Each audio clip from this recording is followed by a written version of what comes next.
Hi, Eric. Good afternoon. It's a great pleasure to have you with us to talk about IP and celebrate the World IP Week.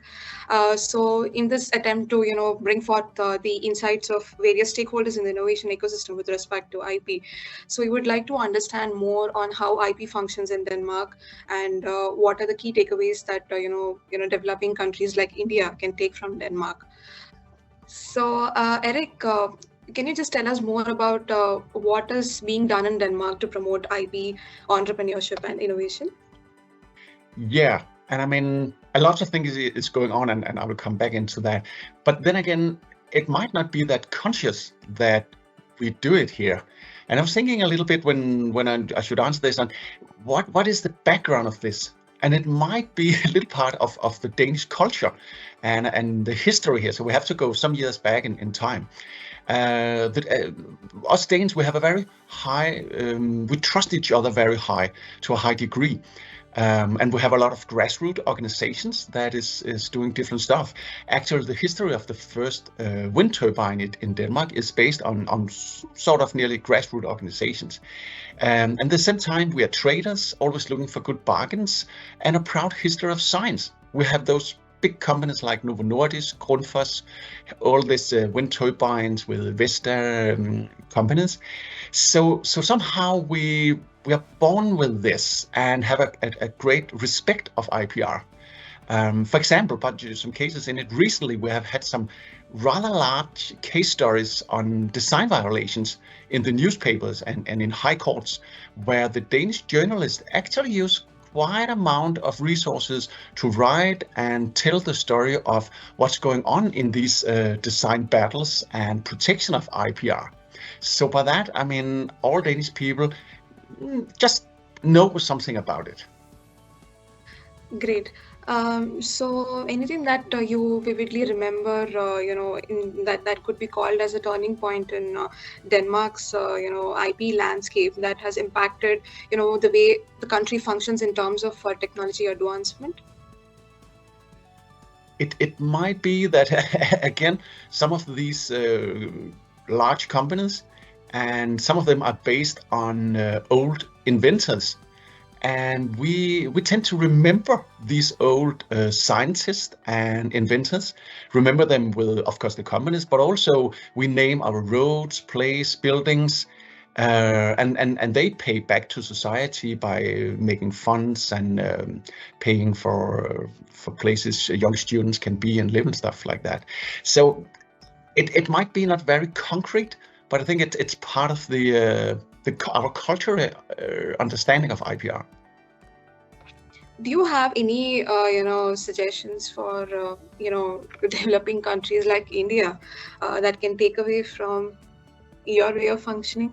Or what worked the best for you and you think can work the best for other countries also?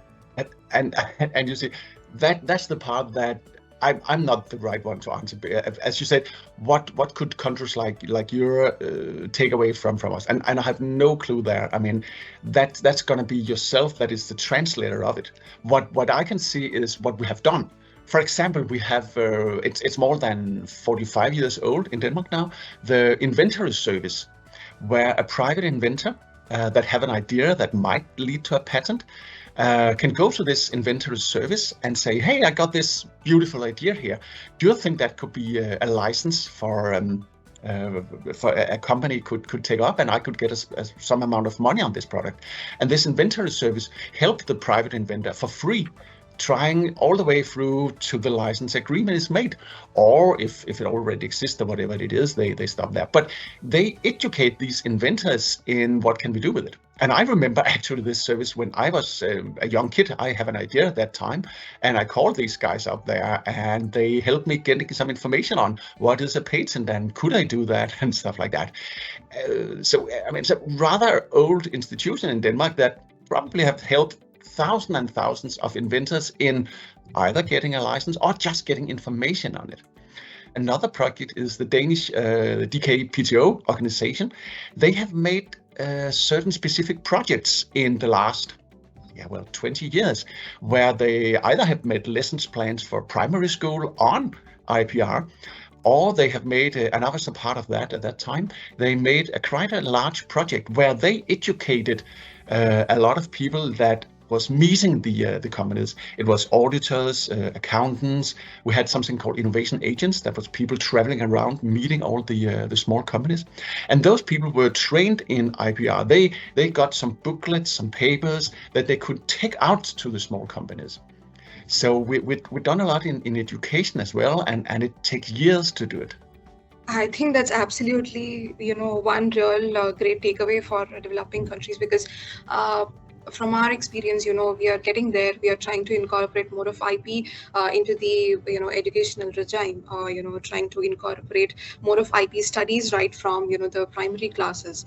So, your use case would definitely be your example for us to, probably show to, our policymakers also the impact of inculcating IP right from, the primary education. Yeah. So, all of us know, Denmark is one of the best countries that is ranked in the Global Innovation Index. So how do you see IP playing an important role in, making a country rank high in Global Innovation Index? I see it quite important. And I have been meeting hundreds SMEs in Denmark and talk to them about how should they do their business. And of course, a lot of these companies are not in the business of IPR. They do it in trade or whatever it is. But they all have some knowledge of IPR. And we discussed IPR as part of visiting these companies. So some sort of knowledge in it and awareness. And of course, they didn't always be an expert in it, but they know where they could go for more information. And especially, I mean, we was telling them that. So this long story and long draw of putting information out there.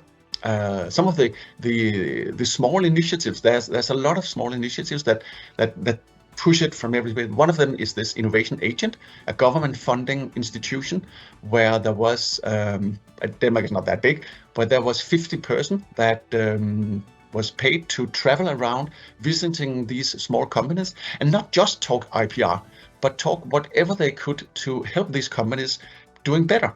It was not consultancies, it was just talking to them. And by that, they could talk about IPR. Because a lot of the companies was like, oh, IPR, it's so expensive and we don't need a lawyer for that.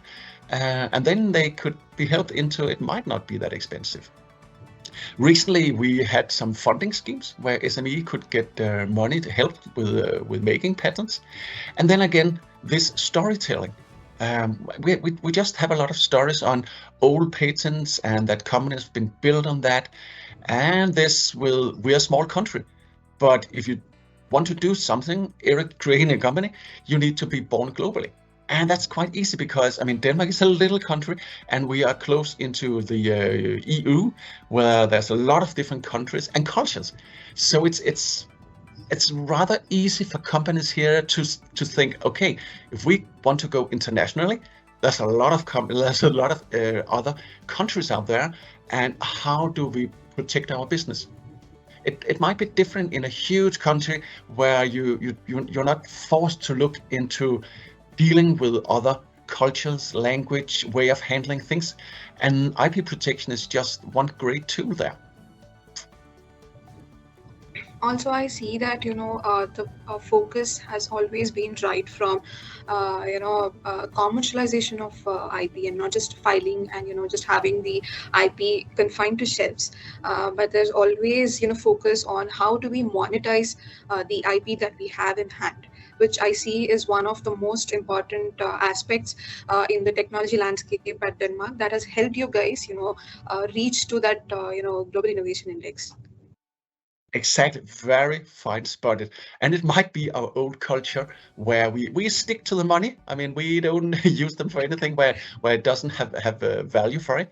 So if we do something, we get something back. So therefore, going for the IP, it's because we want to get some value for it. most of these developing nations, we are in the process of realizing IP to be a business tool, to a monetization tool that can, improve the economies of the countries. So, countries like Denmark put up examples of how we can do that. So, thank you, Eric. It's been great pleasure, understanding what Denmark is doing in the IP space. Thank you very much. Thanks for letting me in, and have a very good IP World Day. Thank you. Thank you so much.